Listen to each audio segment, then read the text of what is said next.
Hey, welcome to the A-Team. I am your host, Amanda Joy, and as you can see, we're doing things a little bit differently today. So I'm just by myself. I really want to give you guys a really fast week in review, but not only that, I want you guys to speak to me. So I'm going to give you a bunch of topics of things that have happened in the past week and a half, and then I want you guys to comment and let us know, what do you want us to debate on?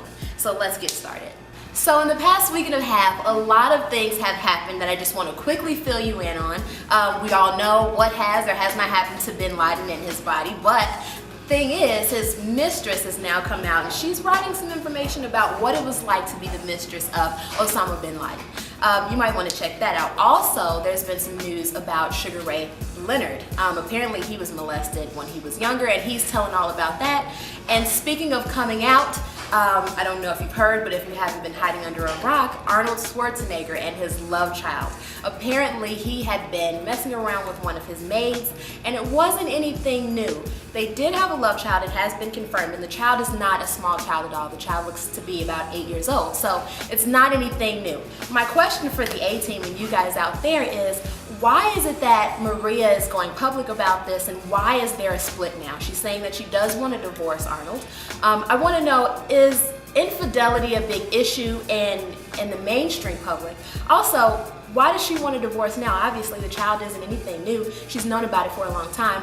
My thought as a panel on the A-Team is, once infidelity goes public, that's when people want to prove that they are a big figure and get a divorce. So I want to know, what do you think about that? So in other news, recently it has come out that they will be doing a Waiting to Exhale sequel with the entire cast from the first movie, Whitney Houston included. Soon after that, it was announced that Whitney Houston is back in rehab. My initial thought about this was, good for her. If you have an addiction is more of a mental disease, and for every time that you feel like you're sliding, you should go back and get the treatment that you need. But Wendy Williams came out and she made a comment that was quite intriguing also, and I want to get your thoughts on it. She says that she doesn't think that Whitney Houston has been clean any of this time, actually, and she thinks that one of the reasons why, and a main reason why she is going to rehab, is because she wants to clean up her image for the movie. She thinks that it may have been a prerequisite for her to join the cast only if she goes back to rehab, because she may be a liability. But my question for you guys is, Whitney Houston has been quite entertaining over the years, and not just with her voice and her music, her and Bobby. Entertainment. They even had a show about each other. I want to know, does it ever get to a point where an entertainer's life is more entertaining than what they do?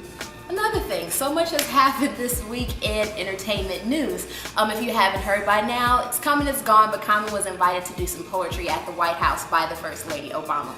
There have been some mixed reviews about why Common should not have participated in that event, mostly from the Republican Party. Recently there was a YouTube clip that had Bill O'Reilly and Jon Stewart from The Daily Show going back and forth on their sides. Basically, the issue is they think that Common has made some statements as being supportive of some people who have allegedly killed some police as far as activism goes, and that's how far it went. The Republicans think that because of that, he is a supporter of police violence.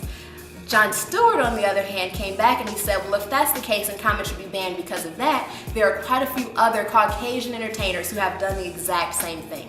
So the question is, are they banning Common because he's associated with rap and rap has a stigma to it? Or are they banning him for another reason, the reason that they're really saying? So I really want to get you guys' opinion on that. You know where to find us. And there's more. So Nick Cannon and Mariah Carey finally had their twins, and that was probably 2 weeks ago. They've been in the hospital all of this time, and on Tuesday, they finally got to go home with their two brand new twins. The only thing is, they've already stirred up some problems with DCFS. Apparently, there was a worker in the hospital who wanted to get some photos of the babies to sell them to the paparazzi. She told a story just to get some people inside to get those photos, and basically said that Mariah Carey was drinking beer and breastfeeding and taking medication. So DCFS came and they did their search. Long story short, I'm starting to feel like the celebrity is the baby now, and this isn't the first time. We know that the paparazzi goes pretty far to get some child photos. Angelina Jolie and their babies, to get them over here, they wanted to get the photos. I want to know, how far do we want to go? How far is the public, should they be allowed to go into our celebrities' lives? If you've watched the A-Team, you can see that I'm pro-celebrity. If you're a celebrity, it's our business. But when children are involved, they didn't decide to be celebrities also. So my stance, I think that there should be some rules, some laws against photographing children who are celebrities unless they have the rights to do so. I want to know what you think. How far should the public go?